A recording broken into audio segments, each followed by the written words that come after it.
ഒരു ക്രിസ്തീയ കുടുംബത്തിൽ ജനിച്ചു എന്നതുകൊണ്ട് മാത്രം ക്രിസ്ത്യാനിയായി തുടരുകയാണോ? നിരീശ്വരവാദി പോലും കർത്താവിനെ തേടുകയാണ്. എങ്ങാനും ഇവിടെങ്ങാനും പാത്തിരിപ്പുണ്ടോ എന്ന് തപ്പിക്കൊണ്ടിരിക്കുകയായിരിക്കും. അതുകൊണ്ട് കർത്താവിനോടുള്ള അന്വേഷണം, ദൈവാന്വേഷണം മനുഷ്യനിലുണ്ട്. Seek him and you will find him. ശരിയായ ദിശയിലാണോ കാര്യങ്ങൾ പോകുന്നത് എന്ന് പരിശോധിക്കേണ്ട സമയമായി. ചിലപ്പോൾ ഞങ്ങൾ തോറ്റുപോയതായിട്ട് കാണപ്പെടും, ഞങ്ങൾ ചിലപ്പോൾ തോറ്റുപോകും. അപ്പോൾ തോറ്റു പോകുമ്പോഴും നിങ്ങൾ വീണു പോകരുത്. ചില നേരത്ത് ഒത്തിരി വിശ്വസിച്ച, ഒത്തിരി പ്രാർത്ഥിച്ച് നമുക്ക് ഈ സംശയം വരുമ്പോൾ നമുക്ക് തന്നെ അത്ഭുതം വരും. കർത്താവെ, ഇത്രയും പ്രാർത്ഥിച്ചിട്ടുള്ള, ഇത്രയും ദൈവാനുഭവം കിട്ടി എനിക്കാണോ കർത്താവ് ഈ സംശയം? അതങ്ങനെയാണ്, സംശയത്തിൻ്റെ ഭാഗമാണ്. അതിനുശേഷം നല്ല വിശ്വാസത്തിലേക്ക് തിരികെ വന്നോളും. ദൈവാനുഗ്രഹത്തിൻ്റെ ഒത്തിരി ഓർമ്മകളുണ്ട്, കർത്താവ് നടത്തിയാന്നൊക്കെ അറിയാം, പക്ഷെ സ്റ്റക്കായിട്ട് നിൽക്കുക. ഇപ്പോൾ ജോഷുവ മൊമെന്റിൽ നിൽക്കുകയാണെങ്കിൽ ശക്തനായിരിക്കുക, ധൈര്യമുള്ളവനായിട്ടിരിക്കുക. Be strong. കാരണം എന്താ? കർത്താവ് കൂടെയുണ്ട്. Be strong. ഈശോ മിശിഹായിക്ക് സ്തുതിയായിരിക്കട്ടെ. ചെറിയ ഒരു ഇടവേളയ്ക്ക് ശേഷം ഫീഡ് മൈ ഷീപ്പ് യൂട്യൂബ് ചാനലിൽ വീണ്ടും വീഡിയോസ് എത്തിത്തുടങ്ങുകയാണ്. ഞായറാഴ്ചകളിലെ ബ്ലസ് 364 നമ്മൾ പുനരാരംഭിക്കുന്നു. എല്ലാ ദിവസവും ഉണ്ടായിരിക്കുകയില്ല, പക്ഷേ ഞായറാഴ്ചകളിൽ ഞായറാഴ്ചത്തെ വായനകളുടെ വ്യാഖ്യാനം നിങ്ങളിലേക്ക് എത്തുകയാണ്. ഒപ്പം ഞായറാഴ്ച പുലർച്ചെ മുതൽ 5:30 ബ്ലെസ്സിങ്ങും, നമ്മുടെ ഒരു 5 മിനിറ്റ് നേരത്തെ ചെറിയ പ്രാർത്ഥനാ ശുശ്രൂഷ, അതും പുനരാരംഭിക്കുകയാണ്. 2 ആഴ്ച നമ്മുടെ ടീം ഒന്ന് ബ്രേക്ക് എടുത്തതേ ഉള്ളൂ. എല്ലാവരും ഒന്ന് വിശ്രമിച്ചു. പക്ഷെ കൂടുതൽ സജീവമായിട്ട് മെല്ലെ നമ്മൾ തുടങ്ങി വരികയാണ്. ഈ ദിവസങ്ങളിലൊക്കെ ഒത്തിരി പേര് അന്വേഷിച്ചുകൊണ്ടിരുന്നു, അച്ചോ എപ്പോഴാണ് തുടങ്ങുന്നത്, ഫീഡ് മൈ ഷീപ്പ് എപ്പോഴാണ് വീണ്ടും ആക്റ്റീവ് ആകുന്നത്? നിങ്ങളുടെ അന്വേഷണങ്ങൾക്ക് നന്ദി. ഞാനിപ്പോൾ കാനഡയിലാണ്. കാനഡയിൽ നമ്മുടെ മിസിസാഗ രൂപതയുടെ കത്തീഡ്രൽ പള്ളിയിൽ ഇവിടുത്തെ കുട്ടികൾക്കും യുവജനങ്ങൾക്കും 2 ആഴ്ചത്തെ ഫെയ്ത്ത് ട്രെയിനിങ് പ്രോഗ്രാമിനായിട്ട് എക്സ്ക്ലൂസീവായിട്ട് ഇതിനു വേണ്ടി മാത്രമായിട്ട് വന്നതാണ്. നിങ്ങളുടെ പ്രാർത്ഥനയിൽ ഈ ശുശ്രൂഷകളെ ഓർക്കുക. നിങ്ങളിലേക്ക് ഈ വീഡിയോ എത്തുമ്പോൾ ഇവിടെ കുട്ടികളുടെ പ്രോഗ്രാം 8, 9, 10 ക്ലാസ്സിലെ കുട്ടികളുടെ ഫെയ്ത്ത് ട്രെയിനിങ് പ്രോഗ്രാം നടന്നുകൊണ്ടിരിക്കുകയാണ്. നിങ്ങളുടെ പ്രാർത്ഥനയിൽ പ്രത്യേകം ഓർക്കണം. അടുത്ത ആഴ്ച യുവജനങ്ങളുടെ ശുശ്രൂഷയാണ്. അപ്പോൾ അതിനിടയ്ക്ക് പാരിഷ് കൗൺസിൽ അംഗങ്ങൾക്കും ഒപ്പം സൺഡേ സ്കൂൾ ടീച്ചേഴ്സിനുമൊക്കെ ഇവിടുത്തെ ബഹുമാനപ്പെട്ട വികാരി അച്ഛൻ പ്രോഗ്രാംസ് ക്രമീകരിച്ചിട്ടുണ്ട്. നിങ്ങളുടെ പ്രാർത്ഥനയിൽ ഈ ശുശ്രൂഷകളെ പ്രത്യേകം ഓർക്കണമെന്ന് അഭ്യർത്ഥിക്കുന്നു. മാർഗത്തിൻ്റെ പുസ്തകത്തെക്കുറിച്ച് ചിലർക്കിനോട് പറഞ്ഞു, അച്ചോ അതിനുവേണ്ടി മാത്രം ഒരു ചെറിയ ഷോർട്ട് വീഡിയോ ചെയ്തിടാമോ? അതാകുമ്പോൾ ഞങ്ങൾക്ക് മറ്റുള്ളവരിലേക്ക് പങ്കുവയ്ക്കാൻ അത് ചെയ്തിടാം. കുറച്ച് പേര് എപ്പോഴാണ് പുസ്തകം ഇറങ്ങുന്നതെന്ന് ചോദിക്കുന്നുണ്ട്. ജൂൺ മാസമാണ്, ഞാൻ ആദ്യമേ പറഞ്ഞിരുന്നു. ജൂണിലാണ് മാർഗം ഇംഗ്ലീഷ് മലയാളം വേർഷൻസ് പബ്ലിഷ് ചെയ്യുന്നത്. നിങ്ങളിലേക്കത് പോസ്റ്റലായിട്ടോ ചില സാഹചര്യങ്ങളിൽ നേരിട്ടോ തന്നെ ആ പുസ്തകം നിങ്ങളിലേക്ക് എത്തുന്നതായിരിക്കും. ആരെങ്കിലുമൊക്കെ പുസ്തകത്തെക്കുറിച്ച് അറിയണമെന്ന്, പുസ്തകം ഓർഡർ ചെയ്യണമെന്ന് ആഗ്രഹിക്കുന്നുണ്ടെങ്കിൽ നമ്മുടെ ഫീഡ് മൈ ഷീപ്പ് നമ്പറിലേക്ക് കോൺടാക്റ്റ് ചെയ്യുക.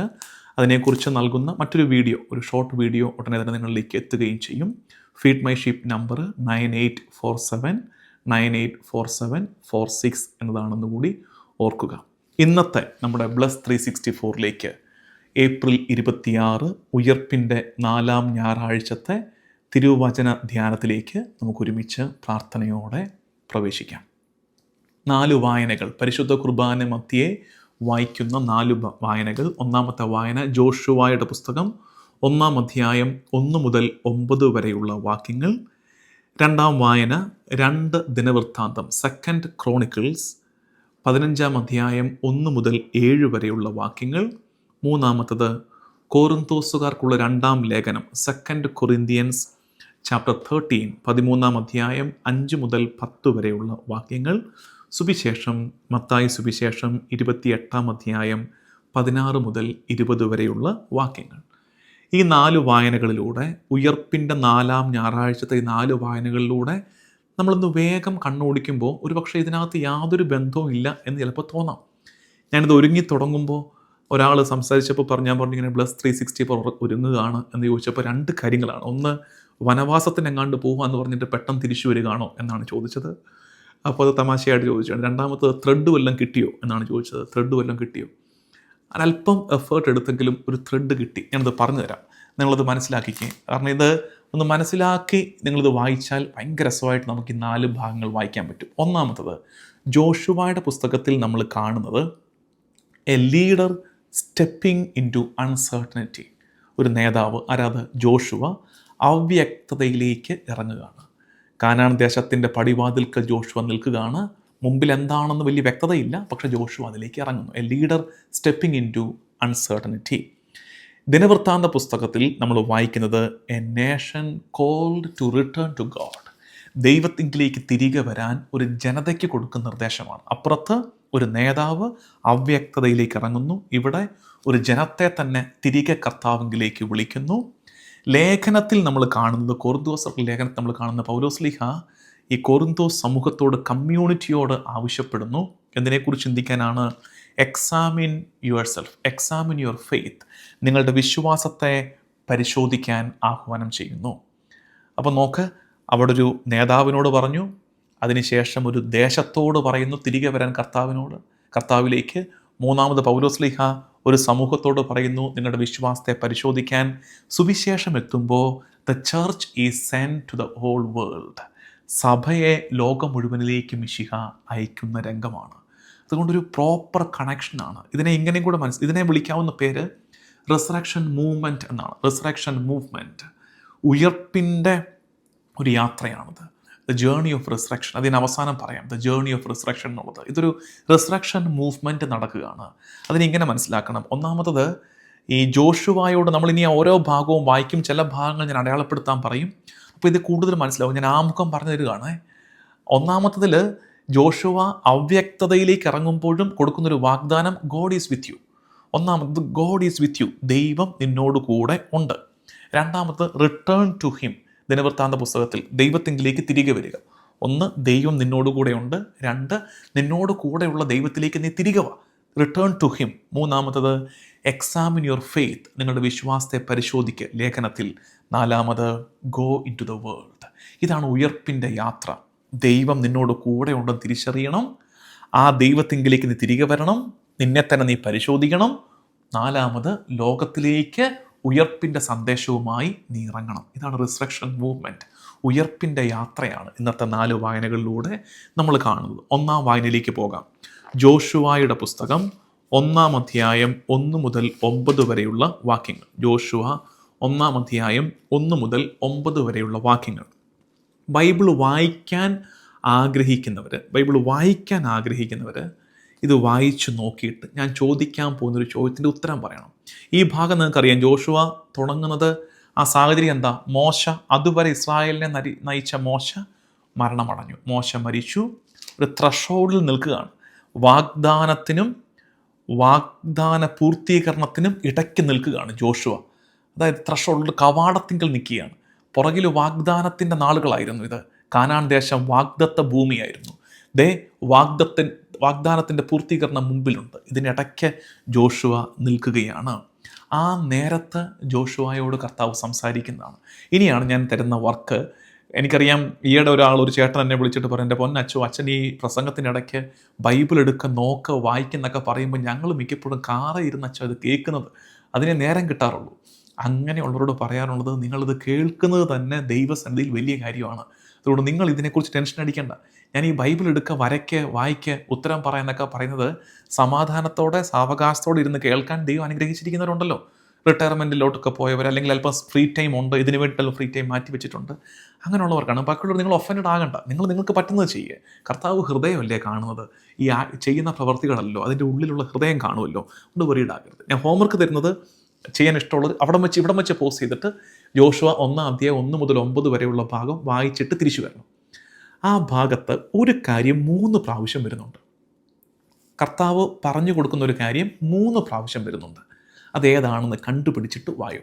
അത് കണ്ടുപിടിക്കാൻ പറ്റിയെങ്കിൽ അത് നിങ്ങൾക്ക് കമൻറ്റിലോ അല്ലെങ്കിൽ കണ്ടുപിടിച്ചെന്നോ അല്ല ആ ഭാഗം തന്നെ ടൈപ്പ് ചെയ്തിടണമെങ്കിൽ അങ്ങനെയോ ആകാം. ഇവിടെ കൊണ്ട് പോസ്റ്റ് ചെയ്യണം. ഞാൻ കണ്ടിന്യൂസ് പറഞ്ഞു പോവുകയാണ്. നിങ്ങൾ ഇവിടെ കൊണ്ട് പോസ്റ്റ് ചെയ്തോ പറ്റുന്നവർ, അല്ലെങ്കിൽ കേട്ടോ. എന്താണെന്നറിയാമോ 3 പ്രാവശ്യം പറയുന്നത്? 3 ആവർത്തി വരുന്നു. 9 വാക്യങ്ങളുള്ളിടത്ത്, ജോഷുവ 1 മുതൽ 9 വരെ ഉള്ളിടത്ത് ഈ ഞായറാഴ്ച നമ്മൾ കേൾക്കേണ്ട കാര്യം ആവർത്തിച്ച് പറയുന്നത് ശക്തനും ധീരനുമായിരിക്കുക. നോക്കിക്കേ, എവിടെയൊക്കെയാണ് ആ വാക്യം ആവർത്തിച്ചു വന്നിരിക്കുന്നത്. 6-ാമത്തെ വാക്യം, ജോഷുവ 1:6, ഒരിക്കലും നിന്നെ കൈവിടുകയില്ല, ശക്തനും ധീരനുമായിരിക്കുക. 7-ാമത്തെ വാക്യം, ശക്തനും ധീരനുമായിരിക്കുകയും ചെയ്യുക. 9-ാമത്തെ വാക്യം, ശക്തനും ധീരനുമായിരിക്കണമെന്ന്. Be strong and be brave. Be strong and be Brave.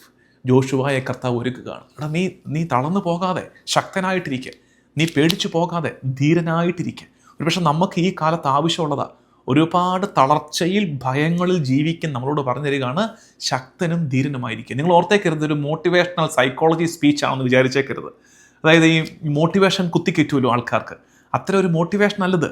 അതായത് ഈ തോട്ട് ഇത് മോട്ടിവേഷനായിട്ടല്ല മനസ്സിലാക്കേണ്ടത്. കാരണം മോട്ടിവേഷൻ ഒരാളുടെ വ്യക്തിത്വത്തെ ഹൈലൈറ്റ് ചെയ്ത് തരികയല്ല, നിനക്കതിനുള്ള ശക്തിയുണ്ടോ എന്ന് പറയുകയല്ല. It's not about personality, it's all about presence. It's all about presence of the mighty one, presence of the almighty. ദൈവം കൂടെ ഉണ്ടെന്ന്. നീ ശക്തനായിട്ടിരിക്കുക, നീ ധീരനായിട്ടിരിക്കുക. അത് നിനക്കെന്തോ വലിയ ശക്തിയും മെച്ചമുള്ളത് കൊണ്ടല്ല, മറിച്ച് ശക്തനായവൻ നിന്നോടൊപ്പമുണ്ട്. ദൈവം നിൻ്റെ കൂടെയുണ്ട് ജോഷുവ. അതുകൊണ്ട് നീ ഭയപ്പെടേണ്ട. മുമ്പിൽ അവ്യക്തതയുണ്ട്, പക്ഷേ ഇറങ്ങെന്താ കർത്താവ് കൂടെയുണ്ട്. ഇതിന് ഒരു പേര് ഞാൻ പറയട്ടെ. ഇത് ഇന്നത്തെ ടേക്ക് അവേ ആണ്. അവസാനം ഞാനിത് പറയും, ഈ വാക്ക് പറയും. ഈ വാക്ക് ശ്രദ്ധിച്ച് കേട്ടോണേ. ഒരുപാട് പേര് ഇപ്പോൾ കടന്നു പോകുന്ന അവസ്ഥയായത്. ആ അവസ്ഥയ്ക്ക് ഇടേണ്ട പേരാണ് ജോഷുവ മൊമെൻറ്റ്. Joshua moment. നമ്മുടെ ജീവിതത്തിൽ ഒരു ജോഷുവ മൊമെൻറ്റ് ഉണ്ട്. എന്നുവെച്ചാൽ പുറകിൽ കർത്താവ് നടത്തിയ വഴികളുടെ ഓർമ്മകളൊക്കെ കിടപ്പുണ്ട്. ചിലപ്പോൾ നമുക്ക് തന്നെ ദൈവം ഞാൻ കർത്താവിനെ സംശയിക്കാൻ പാടുണ്ടോ? ഇത്രത്തോളം എന്നെ നടത്തിയ കർത്താവ്, എന്നിട്ട് ഞാൻ ഇപ്പോൾ കർത്താവിനെ സംശയിക്കുന്നോ? ഇതാണ് ജോഷുവ മൊമെൻറ്റ്. 40 ആണ്ട് നടത്തിയ കർത്താവ് പുറകിലുണ്ട്. ജോഷുവയ്ക്ക് അതറിയാം. പക്ഷെ മുമ്പിൽ അവ്യക്തത, ഒരു ചുവട് വയ്ക്കാൻ ധൈര്യമില്ല, തളർന്നു പോകുന്നു. ആ നേരത്ത് കർത്താവ് പറഞ്ഞു തരുന്നു, ശക്തനും ധീരനുമായിരിക്കുക, ഞാൻ കൂടെയുണ്ട്. Many of us are going through that Joshua moment. ആ ജോഷുവ മൊമെൻറ്റിൽ നിൽക്കുന്നവർ ഇത് കേൾക്ക്. ശക്തനായിട്ട് നിൽക്ക്, ധീരനായിട്ട് നിൽക്ക്, കർത്താവ് കൂടെയുണ്ട് എന്ന് തിരിച്ചറിയണം. അപ്പോൾ കാര്യങ്ങൾ കൈവിട്ട് പോകുമ്പോൾ, അവ്യക്തത നമ്മളെ പൊതിയുമ്പോൾ ഓർക്കണേ, എല്ലാം നിയന്ത്രിച്ചിട്ടല്ല അടുത്ത ചുവട് വയ്ക്കേണ്ടത്. ചിലപ്പോൾ നമ്മളെല്ലാം നമ്മുടെ കൺട്രോളിലാക്കിയിട്ട് അടുത്ത ചുവട് വയ്ക്കാമെന്ന് വിചാരിച്ചിരിക്കുകയാണ്. നടക്കുകയല്ല, മറിച്ച് പ്രസൻസ്, ദൈവത്തിൻ്റെ സാന്നിധ്യം തിരിച്ചറിയുക, കൂടെ ഉണ്ടെന്ന് വിശ്വസിക്കുക, ഇറങ്ങിത്തിരിക്കുക. യുവജനങ്ങളോട് ഇതിനെ ചേർത്ത് പെട്ടെന്ന് പറഞ്ഞോട്ടെ. യൂത്തിന് എനിക്കറിയാം കരിയറുമായിട്ടൊക്കെ ബന്ധപ്പെട്ട്, വിവാഹ ജീവിതവുമായിട്ടൊക്കെ ബന്ധപ്പെട്ട് ഒത്തിരി അൺസർട്ടനിറ്റീസിന് നടുക്കാണ് നമ്മുടെ പ്രിയപ്പെട്ട യുവജനങ്ങൾ ജീവിക്കുന്നത്. പുറമേ നോക്കുമ്പോൾ കുഞ്ഞുങ്ങൾ ഉഴപ്പാണ്, കുഞ്ഞുങ്ങൾ ശരിയല്ല എന്നൊക്കെ വിലയിരുത്തുന്നവരുടെ, വിധിക്കുന്നവരുടെ എണ്ണമേറുമ്പോഴും യുവജനങ്ങളെ, നിങ്ങളെ ഞങ്ങൾ മനസ്സിലാക്കുന്നു. നിങ്ങൾ കടന്നു പോകുന്ന അവ്യക്തതയുടെ നാളുകൾ, കാര്യങ്ങളെക്കുറിച്ച് ധാരണ കിട്ടാതെ പങ്കപ്പാടോടെ, ഭയപ്പാടോടെ നിങ്ങൾ ചെലവഴിക്കുന്ന ഈ ദിവസങ്ങൾ, നിങ്ങളോട് പറയാനുള്ളത്, your future may be unknown. Your future may be unknown. നിങ്ങളുടെ ഭാവി കാലം അത്ര വ്യക്തമാകണമെന്നില്ല നിങ്ങൾക്ക്. മറിച്ച് ശ്രദ്ധിക്കേണ്ടത്, your identity is not unknown. Your identity, നീ ആരാണ്? നീ കർത്താവിൻ്റെ പൈതലാണ്. കർത്താവ് നിന്നോട് കൂടെയുണ്ട്. അതിന് അവ്യക്തത വേണ്ട. എന്നിട്ട് അടുത്ത ചുവട് വെച്ചു. മുമ്പിലുള്ള എല്ലാം കണ്ടിട്ട് ചുവട് വയ്ക്കാമെന്ന് വിചാരിക്കരുത്. അപ്പോൾ ജോഷുവയുടെ പുസ്തകം 1-ാം വായന നമ്മൾ മനസ്സിലാക്കുമായിരുന്നു. 2-ാം വായനയിലേക്ക് പോകാം.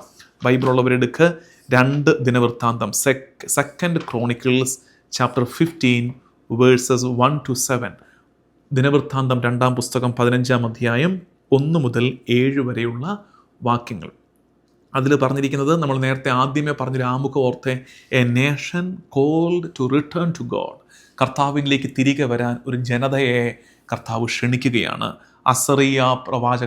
അസറിയായിലൂടെ കർത്താവ് സംസാരിക്കുന്ന ഭാഗമാണിത്. ദൈവത്തിൻ്റെ ആത്മാവ് ഒദേദിൻ്റെ മകൻ അസറിയായുടെ മേൽ വന്നു. അസറിയ സംസാരിക്കുന്നു. ആസാ രാജാവിൻ്റെ അടുത്ത് ചെന്ന് പറയുന്നതാണ്, നിങ്ങൾ കർത്താവിനോട് ചേർന്നിരിക്കുന്നിടത്തോളം കാലം അവിടെ നിങ്ങളോട് കൂടെ ഉണ്ടായിരിക്കും. Seek your Lord and you will find him.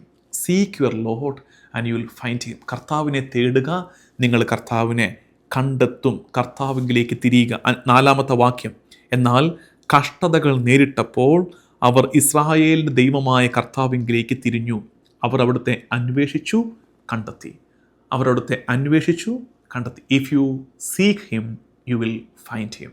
കർത്താവിനെ തേടുക, കർത്താവിനെ കണ്ടെത്തുക. അപ്പോൾ 1-ാമത്തെ വാക്യത്തിൽ കർത്താവിൻ്റെ സാന്നിധ്യം നിന്നെ ബലപ്പെടുത്തും. അപ്പം നമുക്കുണ്ടാകും സ്വാഭാവിക സംശയമാണ്, കർത്താവിൻ്റെ സാന്നിധ്യം എങ്ങനെ അനുഭവിക്കാനാണ്? നീ തേടിയാൽ മതി, കർത്താവിനെ നീ ആഗ്രഹിച്ചാൽ മതി, ആ സാന്നിധ്യം നീ കണ്ടെത്തിക്കൊള്ളും. Seek and find him. അത് സഭയുടെ പഠിപ്പിലുമൊക്കെ CCCയിൽ പറഞ്ഞിട്ടുള്ളൊരു കാര്യമാണ്. CCC 27 പറഞ്ഞിരിക്കുന്നത്, the desire of God is return in the human heart മനുഷ്യ ഹൃദയത്തിൽ കർത്താവിനുള്ള ദാഹം എഴുതി ചേർക്കപ്പെട്ടിട്ടുണ്ടെന്ന്. മനുഷ്യനിൽ ബേസിക്കായിട്ടതുണ്ട്. ഞാൻ സാധാരണ ക്ലാസ് എടുക്കുമ്പോഴൊക്കെ പറയും, ഈവൻ എത്തയിസ്റ്റ് ഈസ് സീക്കിംഗ് ഗോഡ്. നിരീശ്വരവാദി പോലും കർത്താവിനെ തേടുകയാണ്. എങ്ങാനും ഇവിടെങ്ങാനും പാത്തിരിപ്പുണ്ടോ എന്ന് തപ്പിക്കൊണ്ടിരിക്കുകയായിരിക്കും. അതുകൊണ്ട് കർത്താവിനോടുള്ള അന്വേഷണം, ദൈവാന്വേഷണം മനുഷ്യനിലുണ്ട്. Seek him and you will find him. ആത്മാർത്ഥതയോടെ കർത്താവിനെ തേടുക, നീ കണ്ടെത്തും. ഉയർപ്പിൻ്റെ സന്ദേശം അത് തന്നെയാണ്. ഉയർപ്പിൽ റിസറക്റ്റഡ് ലോർഡ്, ഉയർത്തെഴുന്നേറ്റ കർത്താവ് ഈശോ മിശിഹ അവൻ്റെ ദർശനം നൽകിയത് ആർക്കൊക്കെയാണ്? കാത്തിരുന്നവർക്ക്, അന്വേഷിച്ചവർക്ക്, ഒരുമിച്ച് കൂടി പ്രാർത്ഥനയോടെ ഇരുന്നവർക്കല്ലേ. Those who seeked him, those who waited for him, those who gathered for him, അവരൊക്കെയാണ് കർത്താവിനെ കണ്ടെത്തിയത്. അതുകൊണ്ട് അന്വേഷണം, ഒരു ദൈവാന്വേഷണം നമ്മളിൽ എപ്പോഴും ഉണ്ടാകട്ടെ. മൂന്നാമത്തെ വായനയിലേക്ക് വരുമ്പോൾ ലേഖനത്തിൽ 2 കൊറിന്തോസ് 13 അധ്യായം 5 മുതൽ 10 വരെയുള്ള വാക്യങ്ങളിൽ നമ്മൾ കാണുന്നത്, നിങ്ങൾ നിങ്ങളുടെ വിശ്വാസം നിലനിൽക്കുന്നുണ്ടോ എന്ന് പരിശോധിക്കുവിൻ, നിങ്ങളെ തന്നെ പരീക്ഷിച്ചറിയുവിൻ, ഈശോ മിശിഹ നിങ്ങളിലുണ്ടെന്ന് നിങ്ങൾക്ക് ബോധ്യമായിട്ടില്ലേ? Christ living in us. ഉള്ളിലുള്ള കർത്താവിനെ തിരിച്ചറിയും. അപ്പോൾ ഒന്ന് പരിശോധിച്ചേ, are we in the right track? ശരിയായ ദിശയിലാണോ കാര്യങ്ങൾ പോകുന്നത് എന്നൊന്ന് പരിശോധിക്കേണ്ട സമയമായി. ആ ഗ്രോത്ത് മനസ്സിലാക്കുക. നിങ്ങൾ കർത്താവ് കൂടെയുണ്ട്, ധൈര്യത്തോടെ ഇരിക്കുക. ആ കൂടെയുള്ള കർത്താവിനെ അറിയാൻ കർത്താവിലേക്ക് തിരിച്ചു വരിക. തിരിച്ചു വരുന്ന വഴിയിൽ ചെയ്യേണ്ട ഒരു കാര്യമാണ് നിന്നെ തന്നെ പരിശോധിക്കുക. Are you in the right track? കേവലം ഒരു കൾച്ചറൽ ക്രിസ്ത്യാനിറ്റി, ഒരു ക്രിസ്തീയ കുടുംബത്തിൽ ജനിച്ചു എന്നതുകൊണ്ട് മാത്രം ക്രിസ്ത്യാനിയായി തുടരുകയാണോ? അതോ മിശിഹ നിൻ്റെ ഉള്ളിലുണ്ടെന്ന് തിരിച്ചറിയുന്നുണ്ടോ? ക്രൈസ്റ്റ് ലിവിങ് ഇൻ യു, നിന്റെ ഉള്ളിലുള്ള കർത്താവിനെ തിരിച്ചറിയാൻ നിനക്ക് പറ്റുന്നുണ്ടോ എന്നൊക്കെ ഒന്ന് ആത്മശോധന ചെയ്യണം. അപ്പോൾ എക്സാമിനേഷൻ ഓഫ് കോൺഷ്യൻസ്, മനസാക്ഷിയുടെ പരിശോധന, സ്വന്തം ജീവിതത്തിൻ്റെ വിലയിരുത്തൽ ഒക്കെയാണ് പൗലോസ്ലീഹ നമ്മളോട് ഓർമ്മിപ്പിക്കുന്നത്. പൗലോസ്ലീഹ ഇത് പറഞ്ഞു തരുമ്പോൾ, കൊറിന്തോസുകാർക്ക് പറഞ്ഞു കൊടുക്കുമ്പോൾ പറഞ്ഞൊരു കാര്യമുണ്ട്. കാരണം പൗലോസ്ലീഹ രൂപപ്പെടുത്തിയ സമൂഹമല്ലേ, പൗലോസ്ലീഹ പ്രസംഗിച്ചൊരുക്കിയ സമൂഹമല്ലേ. ആ സമൂഹത്തോട് പൗലോസ്ലീഹ പറഞ്ഞു കൊടുക്കുന്നൊരു വാക്ക്, ഒരു പക്ഷേ ഞങ്ങളുമൊക്കെ അച്ഛന്മാരും സിസ്റ്റേഴ്സും ഒക്കെ നിങ്ങളോട് പറഞ്ഞു തരേണ്ട ഒരു വാക്യമാണിത്. ഞങ്ങൾ പരാജിതരായി കാണപ്പെട്ടാലും നിങ്ങൾ നന്മ പ്രവർത്തിക്കണം. ചിലപ്പോൾ ഞങ്ങൾ തോറ്റുപോയതായിട്ട് കാണപ്പെടും, ഞങ്ങൾ ചിലപ്പോൾ തോറ്റുപോകും. അപ്പോൾ തോറ്റു പോകുമ്പോഴും നിങ്ങൾ വീണു പോകരുത്. ഞങ്ങളുടെ ജയാപരാജയങ്ങളല്ല നിങ്ങളെ നിർണ്ണയിക്കേണ്ടത്. ഞങ്ങൾ ജയിക്കുമ്പോൾ നിങ്ങൾ കൂടെ ജയിക്കുകയും ഞങ്ങൾ തോക്കുമ്പോൾ കൂടെ തോക്കുകയും ചെയ്യരുത്.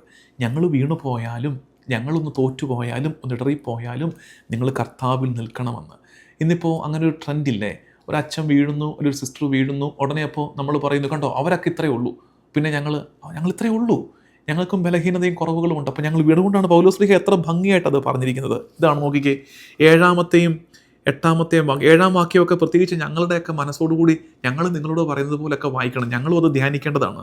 എന്നാൽ നിങ്ങൾ തിന്മ പ്രവർത്തിക്കരുതേ എന്നാണ് ദൈവത്തോടുള്ള ഞങ്ങളുടെ പ്രാർത്ഥന. ഞങ്ങൾ പരീക്ഷയിൽ വിജയിച്ചവരായി കാണപ്പെടണമെന്നില്ല. നിങ്ങളുടെ കാഴ്ചയിൽ ഞങ്ങളൊക്കെ തോറ്റുപോയവരായിരിക്കും. ഞങ്ങൾ പരീക്ഷയിൽ വിജയിച്ചവരായി കാണപ്പെടണമെന്നില്ല. ഞങ്ങൾ പരാജിതരായി കാണപ്പെട്ടാലും നിങ്ങൾ നന്മ പ്രവർത്തിക്കണം. ഞങ്ങൾ തോറ്റുപോയതായി കാണപ്പെട്ടാലും നിങ്ങൾ നന്മ പ്രവർത്തിക്കണമെന്ന് പൗലോസ്. അപ്പോൾ ഇതിനിടയ്ക്കൂടെ ഞാനൊന്ന് പറഞ്ഞേ ഉള്ളൂ. ആ വാക്യം നല്ലതാണ്, നല്ലതായിട്ട് പൗലോസ്ലീഹ അത് പറഞ്ഞു തരുന്നത്. അപ്പോൾ ഞങ്ങളുടെയൊക്കെ ഒരു മനസ്സോടുകൂടി ഇത് പങ്കുവെച്ചെന്നേ ഉള്ളൂ. അപ്പോൾ 3 ഭാഗം കഴിഞ്ഞു. നമ്മുടെ ആ യാത്രയാണ്. 1-ാമത്തെ വായനയിൽ ജോഷുവ ഓർക്കണം, ശക്തനും ധീരനുമായിരിക്കണം, അവ്യക്തതയിലേക്ക് ഇറങ്ങുകയാണ്, കർത്താവ് കൂടെയുണ്ട്. 2-ാമത്തത് ഒരു ജനതയോട് പറയുന്നു, നിങ്ങൾ കർത്താവിനെ തേടിയാൽ കണ്ടെത്തും, കർത്താവിലേക്ക് തിരികെ വന്നാൽ കർത്താവ് നിങ്ങളിലേക്കും വരും. അപ്പോൾ കർത്താവിനെ അന്വേഷിച്ച് കണ്ടെത്തുക. ഈ അന്വേഷിച്ച് കണ്ടെത്തുന്ന കൂട്ടത്തിൽ എന്ത് ചെയ്യണം? നിന്നെക്കുറിച്ച് കൂടെ ഒന്ന് ആത്മശോധന ചെയ്യണം. Are you in the right track? അതാണ് പൗലോസ്ലീഹ പറഞ്ഞത്. ഇത്രയൊക്കെ കഴിഞ്ഞിട്ട് എങ്ങോട്ട് ഇനി ഇറങ്ങേണ്ടത്? The great commission. The great commission, വലിയ ദൗത്യം ഭരമേൽപ്പിക്കണം. ഉയർപ്പിന് ശേഷം കർത്താവ് ശിഷ്യന്മാർക്ക് വലിയ ദൗത്യം ഭരമേൽപ്പിക്കുന്ന ഭാഗം മത്തായി സുവിശേഷം എടുക്കാം. മത്തായി സുവിശേഷം 28-ാം അധ്യായം 16 മുതൽ 20 വരെയുള്ള വാക്യങ്ങൾ. മത്തായി 28, 16 മുതൽ 20 വരെയുള്ള വാക്യങ്ങൾ അവസാന ഭാഗമാണ്. മത്തായി സുവിശേഷം തീരുകയാണ്. ആ ഭാഗമാണ് നമ്മൾ ഈ കാണുന്നത്. അവിടെ ആ ഭാഗം വായിച്ചിട്ട് ഈ ദൗത്യത്തെക്കുറിച്ച് ചിന്തിക്കുമ്പോൾ അതിന് മുമ്പായിട്ട് 1-2 കാര്യങ്ങൾ, ചെറിയ ചെറിയ കാര്യങ്ങൾ വരച്ചിടാൻ ഞാൻ പറഞ്ഞു തരട്ടെ. ഒന്ന്, മത്തായി 28:17 എടുത്തേ. മത്തായി 28:17 ഇങ്ങനെയാണത്: അവനെ കണ്ടപ്പോൾ അവർ അവനെ ആരാധിച്ചു, എന്നാൽ ചിലർ സംശയിച്ചു. 2 കോൺട്രഡിക്ടറി വാക്കുകൾ ഒരുമിച്ച് വരുന്ന കണ്ടോ? ഒരു കൂട്ടർ ആരാധിച്ചു, ഒരു കൂട്ടർ സംശയിച്ചു. ഫെയ്ത്ത് ആൻഡ് ഡൗട്ട് ഇതെപ്പോഴും ഉണ്ട് കേട്ടോ. ഈ യാത്രയുടെ ഭാഗമാണിത്. ഒരു വശത്ത് വിശ്വാസവും ഒരു വശത്ത് സംശയവും. Faith and doubt co exist. ആരുടെ ഇടയിലാന്ന് ഓർക്കണേ? ശിഷ്യന്മാരാണ്. 11 ശിഷ്യന്മാരും ഗലീലിലെ മലയിലേക്ക് പോയി. ആ 11 എണ്ണത്തിനാണേ കർത്താവ് കൂടെ കൊണ്ട് നടന്ന് ഉയർപ്പിൻ്റെ സന്ദേശം കൊടുത്ത 11 എണ്ണത്തിനും ഒരേ സമയം വിശ്വാസവും വരുന്നു, സംശയം വരുന്നു. അപ്പോൾ ഇടയ്ക്കൊന്ന് സംശയം വരുന്നു, സാരമില്ല. Faith and doubt co exist. വിശ്വാസവും സംശയവും ഒരുമിച്ച് പോകും, രണ്ടും ഒരുമിച്ച് നിൽക്കും. ചില നേരത്ത് ഒത്തിരി വിശ്വസിച്ച, ഒത്തിരി പ്രാർത്ഥിച്ച് നമുക്ക് ഈ സംശയം വരുമ്പോൾ നമുക്ക് തന്നെ അത്ഭുതം വരും. കർത്താവെ, ഇത്രയും പ്രാർത്ഥിച്ചിട്ടുള്ള, ഇത്രയും ദൈവാനുഭവം കിട്ടി എനിക്കാണോ കർത്താവ് ഈ സംശയം? അതങ്ങനെയാണ്. സംശയത്തിൻ്റെ ഭാഗമാണ്. ആ സംശയം കഴിഞ്ഞിട്ട് നീ അനുവദിച്ചേക്കൊന്ന് സംശയിക്കാൻ, നിന്നെ തന്നെ അനുവദിച്ചേക്ക്. 2 ചോദ്യം ചോദിച്ചോ, സാരമില്ല. അതിനുശേഷം മെല്ലെ വിശ്വാസത്തിലേക്ക് തിരികെ വന്നോളും. Faith and doubt co exist. അതിനുശേഷമാണ് യൂണിവേഴ്സൽ മിഷൻ കൊടുത്തുവിടുകയാണ്. ലോകം മുഴുവനിലേക്കും പോടാ മക്കളെ. അവിടെ ജോഷുവ കാനാൻ ദേശത്തേക്കാണ് കയറിയതെങ്കിൽ ഇവിടെ നോക്കണം, അന്ന് മോശ മരിച്ചു, ജോഷുവായ്ക്കൊരു അവ്യക്തതയുടെ നേരം. അത് കഴിഞ്ഞ് ജോഷുവായെ കാനാൻ ദേശത്തേക്ക് കർത്താവ് കയറ്റുന്നു. ഇവിടെ ഈശോയുടെ ഫിസിക്കൽ പ്രസൻസിൻ്റെ കാലം കഴിയുന്നു, ശാരീരിക സാന്നിധ്യത്തിൻ്റെ കാലം കഴിയുന്നു. ഒരു അവ്യക്തതയുടെ നേരം ഒരുക്കുന്നു, സഭയെ ഒരുക്കുന്നു, ശിഷ്യന്മാരെ ഒരുക്കുന്നു. അന്ന് കാനാൻ ദേശത്തേക്കാണ് ജോഷുവ കയറിയതെങ്കിൽ ഇന്ന് ലോകം മുഴുവനിലേക്കും പറഞ്ഞു വിടുകയാണ്. Universal mission. അന്ന് ദൈവം നിന്നോട് കൂടെ ഉണ്ടെന്നാണ് ജോഷുവയോട് പറഞ്ഞതെങ്കിൽ ഇവിടെ പറയുന്നു, ഐ ആം വിത്ത് യു, ഞാൻ നിൻ്റെ കൂടെയുണ്ട്. അപ്പോൾ ലിവിങ് പ്രസൻസ് ഈശോ മിശിഹ നിങ്ങളിൽ ഉണ്ടെന്ന് പൗലോസ്ലീഹ പറഞ്ഞില്ലേ, നിങ്ങളിലുണ്ട്. ക്രൈസ്റ്റ് ലിവിങ് വിത്തിൻ യു, നിങ്ങളിൽ കർത്താവുണ്ട്. ആ അനുഭവത്തോടെ യാത്ര ചെയ്യാനാണ്. അതുകൊണ്ട് ആ വ്യത്യാസം മനസ്സിലാക്കുക. അന്ന് ജോഷുവയോട് ദൈവം നിൻ്റെ കൂടെ ഉണ്ടെന്ന് പറഞ്ഞെങ്കിൽ ഇവിടെ കർത്താവ് പറയുന്നു, ഐ ആം വിത്ത് യു, ഞാൻ നിങ്ങളുടെ ഒപ്പമുണ്ടായിരിക്കും. ഈ തിരിച്ചറിവോടുകൂടി. അപ്പോൾ സഭയെന്ന് പറയുന്നത് ഒരു ഓർമ്മയിൽ ജീവിക്കുന്ന സമൂഹമല്ല. We are not just living in the memory of Jesus Christ, but we are living in his presence. അവൻ്റെ സാന്നിധ്യത്തിൽ ഇന്നും ആ സാന്നിധ്യം അനുഭവിച്ച് ജീവിക്കുന്ന സമൂഹത്തിൻ്റെ പേരാണ് ക്രിസ്ത്യാനികൾ. കേവലം ഓർമ്മയിൽ ജീവിക്കുന്നവരായി നമ്മൾ ചുരുങ്ങിപ്പോകരുത്. അപ്പോൾ സെൻട്രൽ തീം നമ്മൾ വരികയാണ്. ഇന്ന് നമ്മൾ ധ്യാനിച്ച ഈ 4 വചനഭാഗങ്ങൾ വെച്ചുകൊണ്ട് ഞാൻ ആദ്യം ഉപയോഗിച്ചൊരു വാക്കിൽ, ഇത് റിസറക്ഷൻ ജേർണി, ഇത് ഉയർപ്പിൻ്റെ യാത്രയാണിത്. ഈ 4 വായനകൾ. ഒന്നാമത്തത് നോക്കിക്കേ, നമ്മളുമൊക്കെ അത്തരം ഒരു മൊമെൻറ്റിൽ നിൽക്കുകയാണ്. ആ മൊമെൻറ്റിൻ്റെ പേര് ജോഷുവ മൊമെൻറ്റ്. ജോഷുവ മൊമെൻറ്റിൽ നിൽക്കുകയാണ്, സ്റ്റക്കായിട്ട് നിൽക്കുക. ദൈവാനുഗ്രഹത്തിൻ്റെ ഒത്തിരി ഓർമ്മകളുണ്ട്, കർത്താവ് നടത്തിയെന്നൊക്കെ അറിയാം, പക്ഷേ സ്റ്റക്കായിട്ട് നിൽക്കുക. ഇപ്പോൾ ജോഷുവ മൊമെൻറ്റിൽ നിൽക്കുകയാണെങ്കിൽ ചിന്തിക്കേണ്ടത് ഒന്നാമത്തെ വായനയിൽ പറഞ്ഞത് ബി സ്ട്രോങ്, ശക്തനായിരിക്കുക, ധൈര്യമുള്ളവനായിട്ടിരിക്കുക. Be strong. കാരണം എന്താ? കർത്താവ് കൂടെയുണ്ട്. Be strong. 2, seek the Lord, കർത്താവിനെ അന്വേഷിക്കുക. എന്ന് വെച്ചാൽ അതിൻ്റെ അർത്ഥം എന്താ? ആ ബന്ധം തിരികെ പിടിക്കാൻ, കർത്താവുമായുള്ള ആ ബന്ധം. ഇടയ്ക്ക് എവിടെയോ നഷ്ടപ്പെട്ടു പോയില്ലേടാ ആ ബന്ധം തിരിച്ചു പിടിക്കുക. സീക്ക് യുവർ ലോർഡ്, നിന്റെ ദൈവത്തെ നീ അന്വേഷിക്കുക. 3, എക്സാമിൻ യുവർ സെൽഫ്, നിന്നെ തന്നെ പരിശോധിച്ചേ. നീ ഇപ്പോൾ പ്രാർത്ഥനകളും ആചാരാനുഷ്ഠാനങ്ങളും ഒക്കെ ഒത്തിരി ഉണ്ട്, പക്ഷെ പരിശോധിച്ചേ, ക്രൈസ്റ്റ് ലിവിങ് വിത്തിൻ യു, നിന്നിൽ ജീവിക്കുന്ന മിശിഹായെ നീ തിരിച്ചറിയുന്നുണ്ടോ? അതാണ് പരിശോധിക്കേണ്ടത്. Examine yourself. 4, go on mission, ദൗത്യമേറ്റെടുത്ത് ഉയർപ്പിൻ്റെ സന്ദേശം ലോകം മുഴുവനും പോവുക. ഇന്നത്തെ ഹോംവർക്ക് പറയാനുള്ളത് ഇത്രയേ ഉള്ളൂ. ജോഷുവ മൊമെൻറ്റിൽ നിന്ന് പ്രാർത്ഥിച്ചേ. ആ ജോഷുവ മൊമെൻറ്റിലാണ് നിൽക്കുന്നതെന്ന് തിരിച്ചറിഞ്ഞേ. ജോഷുവ മൊമെൻ്റാണ് ഹോംവർക്ക്. 5 മിനിറ്റ്സ്, അറ്റ്ലീസ്റ്റ് 5 മിനിറ്റ്സ് ഒന്നിരുന്നിട്ട്, കർത്താവെ, ഞാനിപ്പോൾ നിൽക്കുന്നത് പിന്നിൽ ഞാൻ നടന്ന് എത്തിയ ആ 40 ആണ്ടുകളുടെ മരുഭൂമി അനുഭവവും മുമ്പിൽ വാഗ്ദത്ത ഭൂമിയുമാണ്. അന്നങ്ങനെ. ഇന്ന് കർത്താവിൻ്റെ സ്നേഹത്തിൻ്റെ അനുഭവം ഒത്തിരി കിട്ടിയിട്ടുണ്ട്. മുമ്പോട്ട് ഒരു ദൗത്യം എൻ്റെ മുമ്പിലുണ്ട്, സ്റ്റക്കായിട്ട് നിൽക്കുകയാണ്. ജോഷുവ മൊമെൻറ്റിലാണ്. ഞാൻ ഇതിലൂടെ കടന്നു പോകട്ടെ കർത്താവെ, ഈ 4 പടികളിലൂടെ ഞാനൊന്ന് കടന്നു പോകട്ടെ. ഒരു പ്രാർത്ഥന പഠിപ്പിക്കട്ടെ. ഈ പ്രാർത്ഥനയിൽ ഈ 4 വായനകളും ഉണ്ട്. ഈ പ്രാർത്ഥനയിൽ 4 വായനയുണ്ട്. കണ്ടുപിടിക്കാൻ പറ്റും, നോക്കിക്കേ. അതെങ്ങനെയാണ്? റിസൺ ലോർഡ്, ഉയർത്തെഴുന്നേറ്റ കർത്താവേ, ബി വിത്ത് മീ, എന്നോടൊപ്പം ഉണ്ടായിരിക്കണേ. ഏത് വായന? ജോഷുവ. ബി വിത്ത് മീ, എന്നോടൊപ്പം ഉണ്ടായിരിക്കണേ.